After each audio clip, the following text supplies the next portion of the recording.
Dhe sot kemi gratë të cilat do të na flasin për rrugtimet e tyre, sfidat në për cilat ato kalojnë e shumë çka tjetër në vazhdim.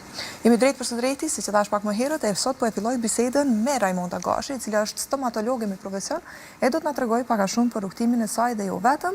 Në fund do t'i prekim pak edhe trendet të cilat janë bërë goxha virale, sidomos kur vjen puna tek estetika e dhëmbëve. Raimonda, mirë se vjen.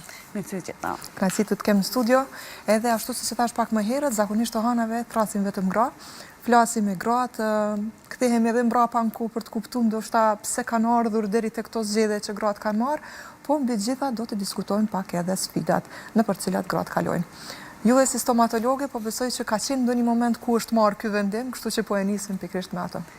Për mu konë gjithmonë drejtimet që kam dashur me marrë. Nuk kam pas në zgjidhje tjetër, nuk konë synime gjithmonë stomatologjia, edhe fatmirësisht është realizuar ndra. Edhe si fëmijë? Mu i me thonë po, edhe pse nuk e kam pas dikon tjetër në familja, është që u konë stomatologji, ko për veti po. Më thonë, prej klasës 9 e kam zgjedhur edhe shkollën e mesme, ku me shku për arsye që me mujtë më regjistrohet në fakultet. Po si ka lindë kjo dëshirë? E ke pa dikë, zakonisht fëmijët kur shkojnë te stomatologu friksohen pak?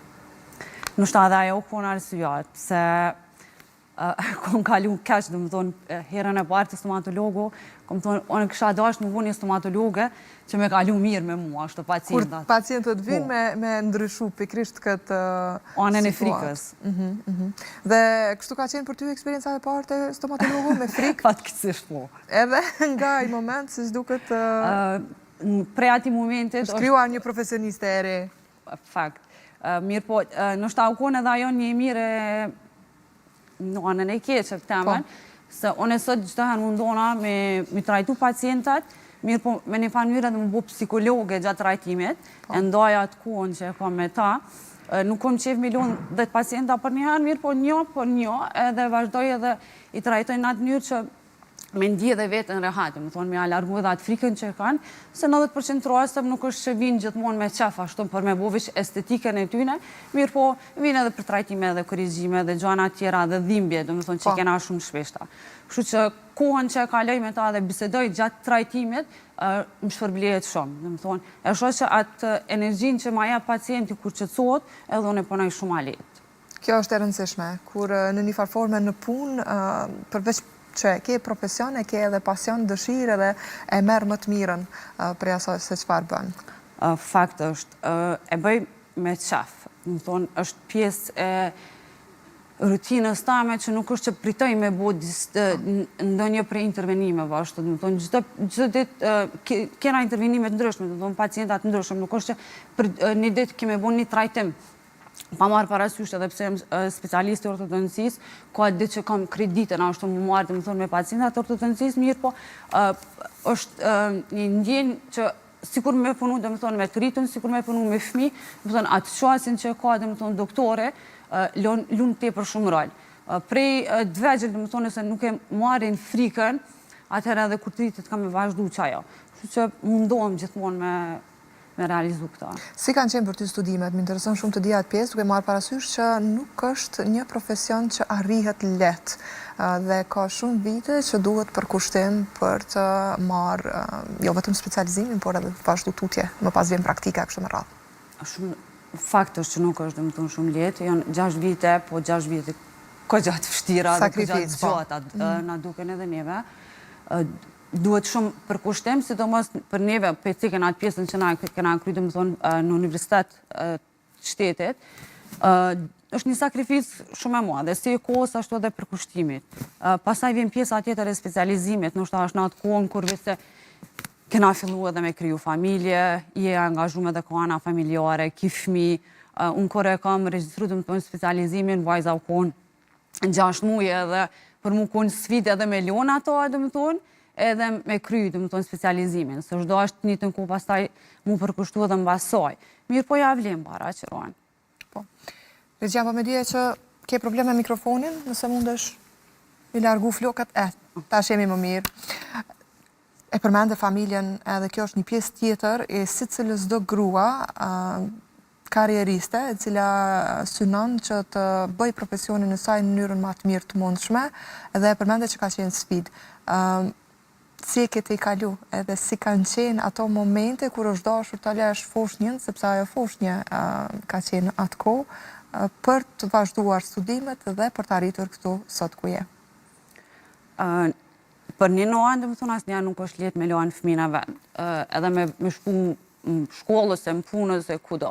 Mirë, po gjitho herë, ato ambicit tona, mundohemi me arrit, po jo me lojnë me anashkallu, dhe më thonë, edhe fëmin tonë. Jo mundu, dhe më thonë, me gjithë një barazim, fatmirësisht këm pas përkrojen, edhe bashortit, edhe të mamet, edhe të familjes, që më kanë ndihmu, dhe më thonë, edhe për kujdesin e vajzës, që u konë një pjesë ma e fështirë, dhe më thonë, u konë që njëtën kohë specializimin e kom kry, dhe më thonë, në Prishtinë mirë, pa dhe mini masterin e kom kry në Tiranë. Edhe o dashtë edhe vikendeve me udhëtu, dhe më thonë, edhe për Tiranë.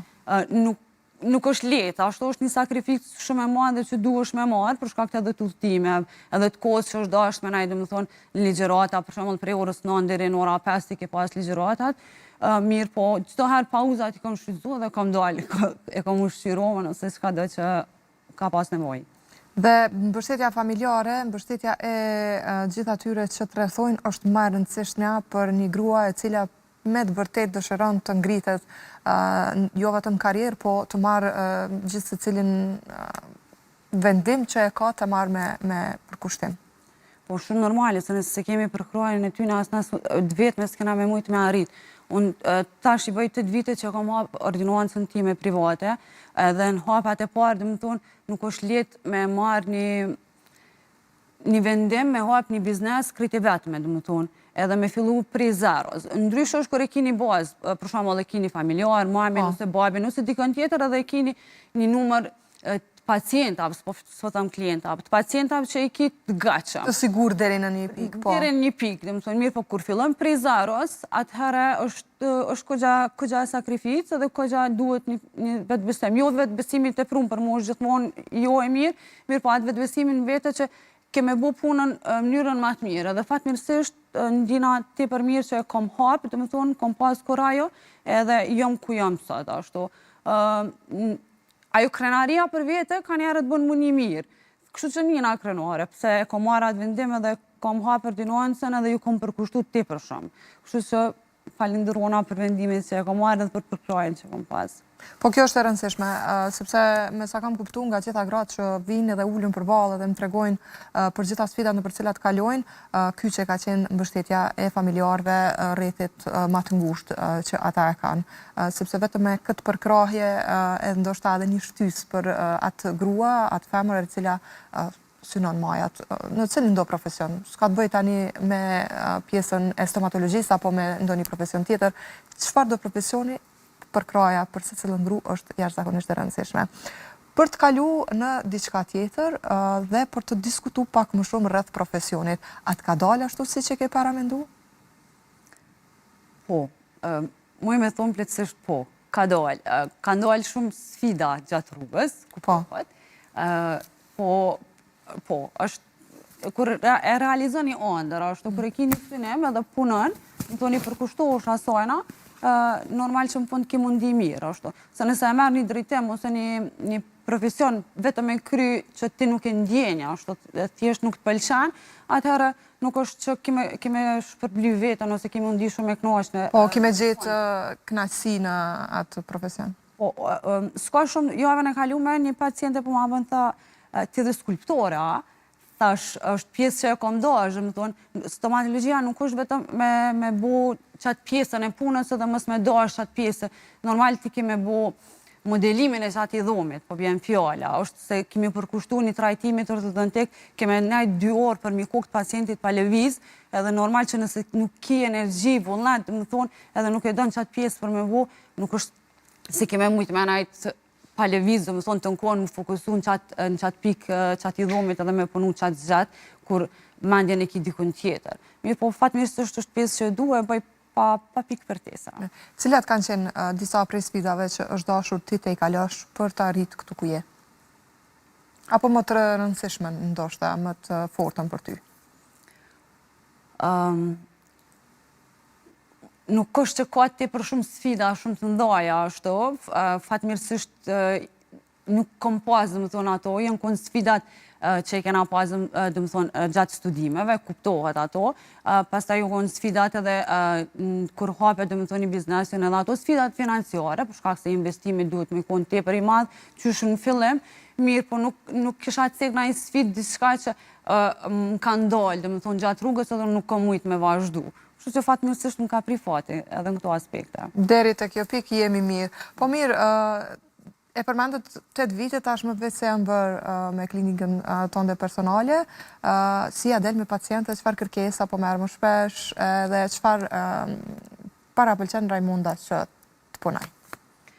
Kërkesat fatmirësisht i kemi të ndryshëm, domethënë në ordinuancë domethënë nuk jam e vetme, është edhe doktoresha tjetër, është edhe stafi tjetër pjesë e ordinuancës Rajden. Mirë po, kërkesat më të shumta domethënë janë kërkesat estetike, sidomos domethënë kohët e fundit që janë domethënë është ajo pjesa e binirsav, pjesa e muaksav, mirë po unë përdirisohem si specialist i ortodoncisë, fokusona në atë pjesën domethënë për rujtjen e dhëmbëve, sa më shumë natyrale ashtu. Ka raste kur vjen një pacient domethënë dëm të vet i ka tepër shëndosh, mirë po pozita aty nuk është në vendin e duhur që më duket edhe një buzëqeshje ideale që e pëlqejnë domethënë zakonisht pacientat. Kështu që gjithmonë mundohem me referu edhe pacientin edhe me udhëzu që me rujt domethënë dhomën e vet, diçka natyrale që i duket tepër bukur, mirë po me një vendosjen në pozitën e rregullt, në pozitën e duhur, ka më duket edhe shumë mirë. Kështu që ndjena shumë mirë kur me të vërtetë arrit që ato domethënë të pacienti edhe në fund më falenderohet. Në një rast shumë të veçantë që ke arrit të kesh sukses përkundër po themi ndoshta problematikave që kanë mund të ndodha apo që kanë pasur pacientët? Po, janë disa raste, njërin që kisha mujt për shembull me cek, po një pacient që për një kohë tepër gjatë ashtu ka hulumtuar dhe është mundu domethënë me krye një trajtim ortodontik, cilën ka pas qef domethënë mi drejtu dhëmbët në mënyrën poshterien në atë mënyrë që më kuptu.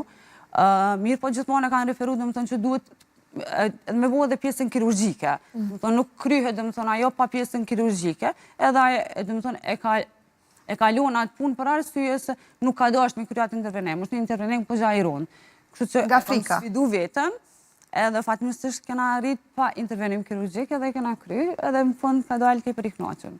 Pra pas të drejtaj që s'pas ka pranu në një farë forme. Derisa ka dalë falenderus. Po, pra është ndaj i kënaqur në fund. Është ndaj tepër i kënaqur për shkak të pozitës novullës. Në ortodonci nuk është vetëm rregullimi i dhëmbëve, domethënë 4 dhëmbëve të parë vendosja aty në pozitën ideale ose në pozitën e rregullt që duhet. Është shumë e rëndësishme edhe trajtimi, domethënë edhe i noflës, domethënë vendosja e noflës në pozitë drejt, edhe përcjellja e pacientit nga një doktor ashtu.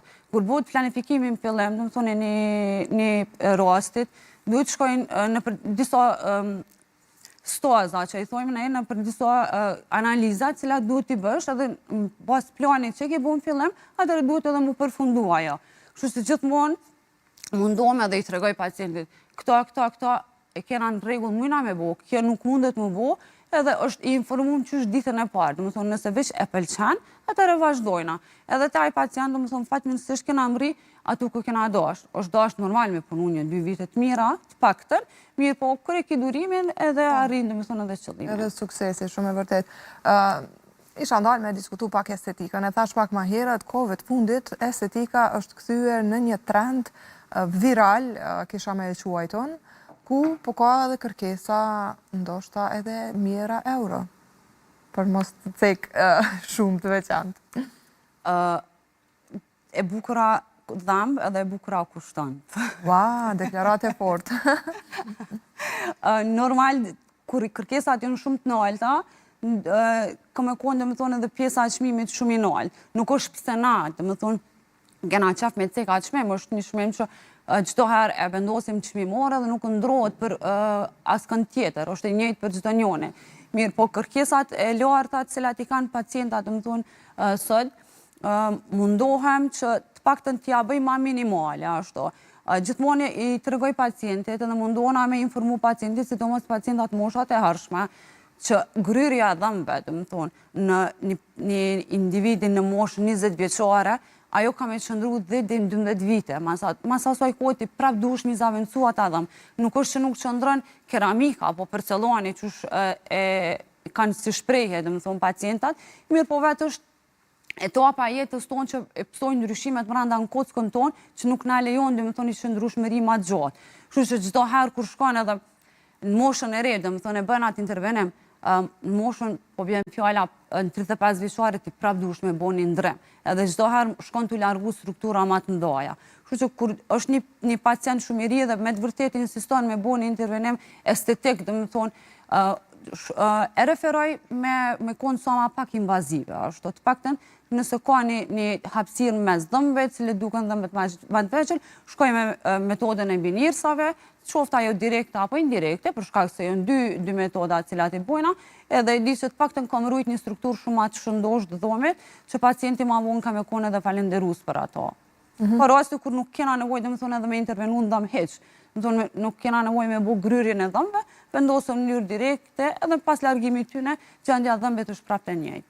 Po mirë, apo të prohet pak me këto kërkesat, sepse e përmende pak më herët një deklarat goxha interesante, e bukura dhëmbë dhe e bukura kushton, po ndonjëherë kjo kushtimi po shkon edhe në çmime apo në kërkesa si dhëmbë diamant me 14.000 euro plus, e ku ta diun? Ndina mirë që dikush do më tonë më rinë me buat pagesë. Pra e pëlqen në një farë forme, e konfirmon si të nevojshme për dikë. Nuk mundesh me ndalë kërkesën e dikujna kur është i vendosën edhe vjen edhe bën kërkesën në atë mënyrë. E kom për obligim mi të regu. Nuk është vesh vendosja dhëmbëve dhe mu dogë bardhë. Unë gjithmonë mundona me shku sa ma natyralja. Nuk është që e pëlqej shumë edhe ngjyrën e bardhë, për arsye se kur vendosi dhëmbë nuk kom qef mu dallu nëse ti dhe të hapa larg meje që ti ke vendosë dhëmbët e unë. Kështu që e anashkaloj atë ngjyrën e bardhë. Mundohem gjithmonë me konë sa ma natyrale që ti nëse dhe rregullon dhëmbët e unë, mos mu dallu domethënë të dikush tjetër.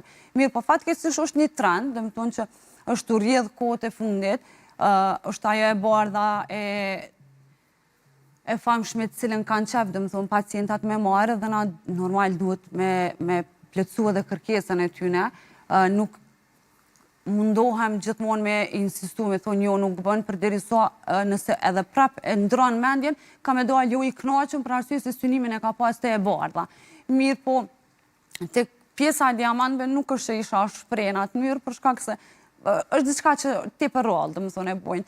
Thjesht mundohen me përcjell ndoshta trendin, edhe mas një kohë vetë duhet mi. A nuk mendon që po e fusin në trend? Domethënë nuk është vetëm pjesa estetike e dhëmbëve, domethënë duhet me konë sa ma funksional, duhet me konë pjesa e kafshimit që lund tepër shumë rol për një gjatësi të dhëmbëve, të folurit, cilën mundesh me shqiptu me ata dhëmbë dhe gjitha lidhen njëra me tjetrën. Po mirë, nuk po mendon që po kthehet në trend? Mendoj që kthehet në trend, por nuk besoj që ka me zgjatë tepër shumë. Për shkak që nuk është një diçka që mundet me mbajt edhe tepër gjatë pacienti për nga ana estetike, edhe nga ana funksionale. Mirë po ato janë individuale. S'kisha dash domethënë mu lidh me atë pjesë, përderisa nuk është që e pëlqej edhe vetë me vut tepër shumë. Për çfarë arsye? Kur kërkohet kjo ngjyra e bardhë që e përmendet pak më herët, sa është e vështirë tani t'ju ndryshosh mendjen që të mos shkojnë po themi me një ngjyrë që thjesht nuk ju shkon për lëkurën, tonin e fytyrës e kështu me radhë? Mu më lidh me një rast konkret një pacient. O, të lutem. Bënëm rregullimin e dhëmbëve sepërm, edhe unë shkova me ngjyrën normale, me ngjyrën e dhëmbëve fshin që i ka. Kur ardhen domethënë dhëmbët që i punon teknika, tha jo, unë kom qef mi pas tepër bardhë. Është më falë, nuk jenë të dallu dhëmbët për në oflës lartë, për në oflën poshtë, domethënë jenë ngjyrë shumë normale.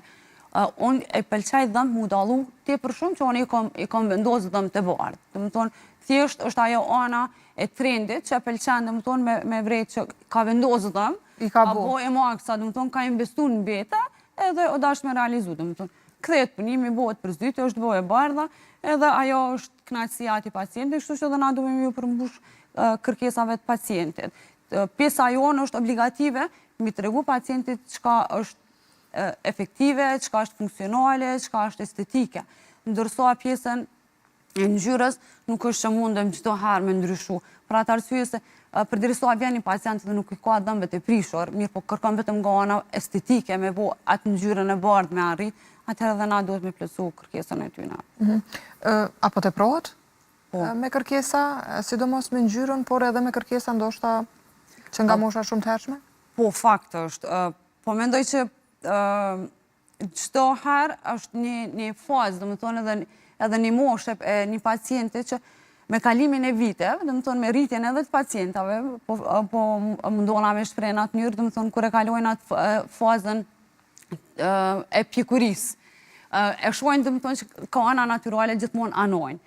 Mirë po, kur janë në moshën më të re, domethënë gjithmonë janë të fokusum ta përcjellin trendin, domethënë të janë hap me trendin dhe ai realizimi i ëndrave tyne, domethënë që krijohet gjatë këtyre ditëve, i bën mundi i mirë, kështu që edhe na mundohemi gjithmonë mundi i mirë dhe mundi i kënaqur edhe paciente.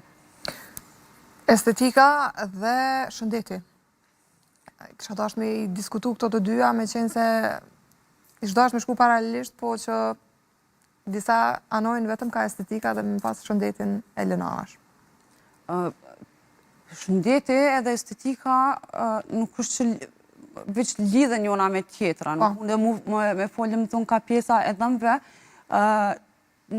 me vendosjen e dhëmbëve, higjiena nuk është njëjtë sikur me dhëmbë tonë natyrale. Do të ndush me bo një higjen trefesh ma shumë, me dhëmbë të vendosin se sa me dhëmbë natural. Për arsye se forma e dhëmbëve, dhe me thonë lëmushmëria atyne të cilët e kanë dhëmbë natural, nuk mundet me pas një dhëmbë i vendosin, të cilën e vendosim na. Edhe gjithmonë i thëmë edhe pacientit e ceki me kohën që ti vendos dhëmbë, të paktën një herë në vetë dush me bo kontrolën të stomatologu, pa marrë parasysh, ku do që vazhdojnë prapë të na, po dikun tjetër të lutem, një herë në vetë ki dush me bo kontrolë, më thonë, edhe një pastrim thjesht, që ti me përmbaj, më thonë, edhe higjienën, mbajtjen e dhëmbëve, dhe më thonë, vendosin e dhëmbëve të veshur, lunë rol shumë higjiena edhe një mishë ngive shëndosh, që i thojnë ana për një gjatësi sa ma të mua edhe dhëmbëve të vendosun. Edhe shëndeti i komplet organizm në baret edhe prej dhëmbëve. Ka raste kur janë dhëmbë që janë trajtuar shumë herët, avital na i thojmë, kur e ka dhëmbë nervin e mbytën, edhe nuk mundesh me vendosë, dhe më thonë, një dhëmbë sikur me ngjyrën e njëjtë, sikur në dhëmbin e shëndosh, sikur në dhëmbë dhe më thonë që ka dhe më thonë nervin e mbytën, edhe ma vonë reflekton ajo ngjyra e hënt në atë dhëmbë, ku pacienti nuk e din nëse nuk ja cekëm prej fillimit. Ka kërkesa që vjen dhe më thonë me gjendjen e dhëmbëve jo të shëndosh, edhe kërkesa është vendosja e binirsa. Nuk mundesh me realizua ato, dhe më thonë, nuk është diçka që mundesh vish ka ana financiare me marrë, me vendos atë pjesën që kërkon pacienti dhe në fund mos me konë falenderus. Unë për vete gjithmonë mundohem që të paktën ai pacient mu kthy, mu konë falenderus të unë, mirë po dhe me dërgu edhe dikën tjetër. Jo vetëm e përfundon një punë, atë ditë me atë pacient dhe mos me pa mu asnjë herë. Kështu që gjithmonë mendoj edhe të nesër më ashtu. Ndihem shumë mirë kur pacienti ma dërgon pacientin, do të thonë edhe marr fjalë miradije prej tyne, edhe ndihem, do të thonë, shumë e qetësume në atë pjesën tame emocionale, se dhe na kena ato emocionet kur punojnë, kuptohet. Kur e ka përcjell, do të thonë, një pacient edhe dikon tjetër mas vete dhe është falenderus. Pse keni vendosur që të specializoni për ortodonci?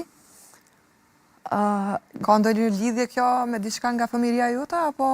Jo, gjatë studimeve, dhe më thonë, edhe na kena ato pjesë, dhe më thonë, se si edhe provimet edhe krejt tjera që ndërlidhjen me njona me tjetër, se edhe stomatologjia i ka dhe më thonë pjesë të specializimeve të ndryshme, si mjekësia e përgjithshme. Kështu që u ko njona prej lojnëve cila gjithmonë më kalon për shtypje. Nuk shta pse e ka ma qëtësin, se lypte për shumë qëtësi edhe për kushtem. Nuk është letë më marrë me të njëjtin pacient 2 vjetë, me përcjell ko pas kohë. Edhe i ka dhe më thonë edhe ato sakrifisat e veta, se gjdarë me pacient nuk është që i kena këtë të regullt, edhe na ndëgjojnë ashtu për çdo pikë cilën aja cekëm. Mirë po është një pjesë që e bëjmë me të vërtet me shumë qef edhe me shumë përkushtim. Nuk kisha ditë nëse kisha mujtë me zgjedhë ndonjë specializim tjetër nëse se kisha marrë të më tonë ortodoncinë. Duhet me pas kogja, unë tomë ashtu gjithmonë me pas kogja shumë nerva, durim, se pacienti lyp një trajtim edhe gjithmonë i shqyqon veç atë pjesën e dhëmbëve përpara, cilë i duken sa ma drejt. Ndërsa këtë pjesën brapa, cilë na kena ma shumë punë, ashtu nuk është që e dallon. Mirë po në fund, kur e mrina atë rezultatin edhe i tregojna, atëherë e kupton që me të vërtetë që atë kohën që e ka kalu me neve, o kohën ma e vlefshme. Jo vetëm drejtimi 4 dhëmbëve të parë edhe jena okej me ato. Shumë e vërtet. Po mirë, çfarë këshilla do t'ju jepjet gjithë atyre që ndoshta nuk është se edhe e dinë që kanë probleme me ortodoncinë, në këtë rast kanë nevojë për shërbime ortodontike? Unë gjithmonë edhe fokusohem, kur prindrit vinë me fëmijët në moshave të hershme, ortodoncia nuk është vetëm për vendosjen e dhëmbëve në pozitë, të rregullt. Është edhe për vendosjen e nofullave në pozitë të rregullt. Një fëmijë, cili është në fazën e rritjes, për neve është shumë e rëndësishme që prej asaj kohe nëse bish fëmija ka probleme me fillu trajtimin. Është në atë kohën kur na mundem me bu ndikimin, po shtrena në atë myrë ndikimin edhe në kock, ju vetëm dhëmë, për një trajtim ma efektiv, i cili ndikon edhe në pamjen e jashtme të fytyrës, ndikon edhe në pamjen e jashtme të fytyrës vendosja e nofullës. Për marrë një shembull kur rrasi për shembull është nofulla e poshtme shumë ma përpara se nofulla e sipërme, pacienti ka me pas problem ushqim, ka me pas problem të folur, ka me pas problem në frimarje, është ortodoncia ajo që lidhet me shumë pjesë tjera, tona që janë shumë funksionale. Edhe për atë arsye gjithmonë mundohem që qysh në moshat e hershme, këto trajtimet kryhen, edhe të kryhen atë njërën shumë atletë, sa kur vjen koha kur pacienti ka kalu moshën e adoleshencës, edhe intervenimet tona nuk është ndikojnë atë shumë në pjesën kockore. Ka pjesë qatë shumë që bojna me anë të ortodoncisë, fatmirësisht ka përparu teknologjia, nuk është sikur më herët, tash ndikojmë edhe tek të rriturit të pjesa e kockës, mirë po ajo pjesa cila e bën pacientin muni, edhe nga ana jashtme, shumë a mirë, është kur fillojnë anë moshat e hershme, trajtimet. Është më i lehtë. Është shumë a lehtë. Rezultati është më i shpejtë. Për pacientin më lehtë edhe për neve është shumë a lehtë. Ndërsa për të rriturit, duhet kohë ndoshta pak më e gjatë. Duhet kohë më e gjatë, janë intervenimet pak më intenzive, janë ma të kushtueshme, çdo njëna e ndërlidhe dhe atë pjesën tjetër, si prej anës të kohës, ashtu dhe prej anës financiare. Kështu që mundohem, çdo herë me cek që të lutem për cilë fëmijën, është koha ideale, e kemi atë pjesën, pjesën e formimit të kockave, ku edhe shohem gjatë analizave cilat i bëj, edhe duhet normal që me cek një pjesë 6 muaj, për shembull, për neve, luajnë tje për shumë rol, se për ato 6 muaj na me ndiku, diçka në nofullën e sipërme, e cila zakonisht ka ma shumë probleme te na. Shumë kënaqësi që të pata në studio, Raimonda, të panderoj për gjitha këto që ndajtët me ne, të uroj shumë shëndet fillimisht dhe shumë suksese, edhe sa më shumë art bukur në dhëmbë. Kështu po e çfaja. Faleminderit juve, ishte kënaqësi. Kështu, miqtë të dashur, tani është koha se ta ndjekim materialin në vazhdim të cilën e ka përgatitur Rika për të rikthyer më një herë pas pak.